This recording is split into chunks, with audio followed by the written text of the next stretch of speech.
Seperti apa sih sebenarnya kronologi kejadian yang kita ketahui? Oke.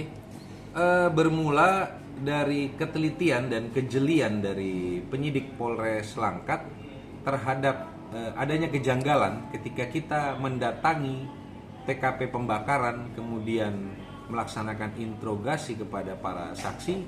Memang waktu itu penyidik melihat ada yang janggal sehingga kita melakukan pendalaman.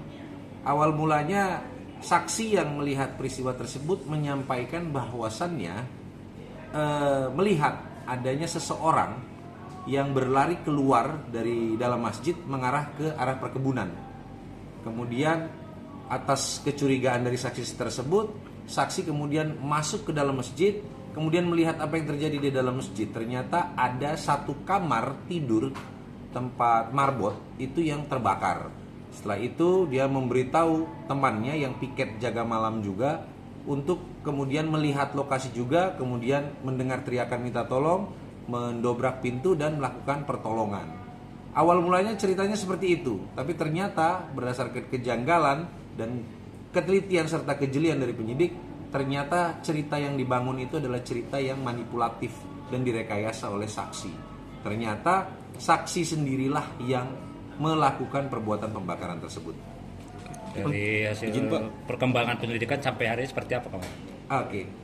Ternyata setelah kita lakukan pendalaman, penyidikan dengan melakukan pemeriksaan terhadap saksi-saksi, kita mendapatkan informasi dan keterangan bahwasannya 2-3 hari sebelum peristiwa ini terjadi, si saksi yang awalnya saksi saat ini statusnya sudah kita tingkatkan, saat ini menjadi anak yang berhadapan dengan hukum.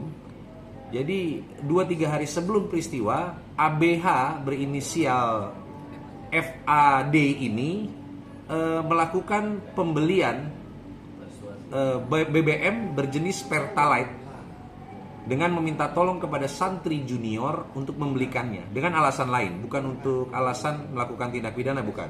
Akhirnya dibelikan oleh santri junior tersebut. Setelah dibelikan, Pertalite ini disimpan oleh ABH berinisial FAD itu.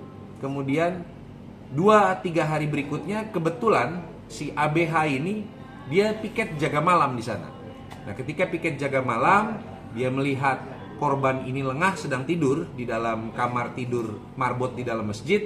Dia mengambil ambal karpet tempat untuk tidur, dia siramkan BBM jenis Pertalite ini, dia masukkan ke dalam kamar, kemudian dia sulut dengan korek gas dan terbakar. Setelah itu dia baru memanggil teman-temannya untuk dia juga membantu mengeluarkan korban. Tapi sebenarnya dia yang melakukan pembakaran. Izin Pak, kondisi korban saat ini bagaimana? Saat ini korban sedang dirawat intensif di salah satu rumah sakit di Medan karena mengalami luka bakar kurang lebih 70%, dan ada rencana dalam waktu dekat dilaksanakan operasi. Nah, kita dapat informasi bahwasanya korban ini membuli pelaku. Seperti apa cerita yang kita dapat, Komandan? Oke. Dari penyidikan dan pendalaman yang kita dapatkan, ada keterangan bahwasannya memang si ABH ini berinisial FAD ini sering dibully oleh korban karena memang ini kondisi fisiknya, ya, kemudian juga beberapa perilakunya, tingkah lakunya yang mungkin ditegur oleh korban selaku pengajar, namun diekspos ke kawan-kawan santrinya yang lain. Itu membuat dia malu, membuat dia sakit hati karena dibully dan dipermalukan. Selain daripada itu juga bahwasannya ABH ini merasa suka dituduh dan difitnah oleh korban apabila sedang melakukan pelanggaran, padahal dia tidak melakukan pelanggaran ketika dia nyantri di pesantren tersebut. Nah, tadi kami ke sana, Komandan, itu ada sekitar 26 jumlah santrinya. Sebenarnya ini pondok pesantren ada izinnya atau bagaimana, Komandan? Yang pasti saat ini kami masih fokus melaksanakan penyidikan terhadap tindak pidana tersebut, tapi tidak menutup kemungkinan nanti akan kami kembangkan sampai dengan bagaimana perizinan pondok pesantren tersebut. Pasal yang akan dijerat terhadap tersangka? Pasal berapa?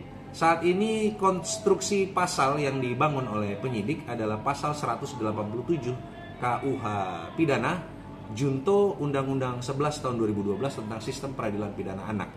Jadi itu adalah barang siapa dengan sengaja menyebabkan kebakaran yang membahayakan nyawa orang lain. Ancamannya 15 tahun penjara.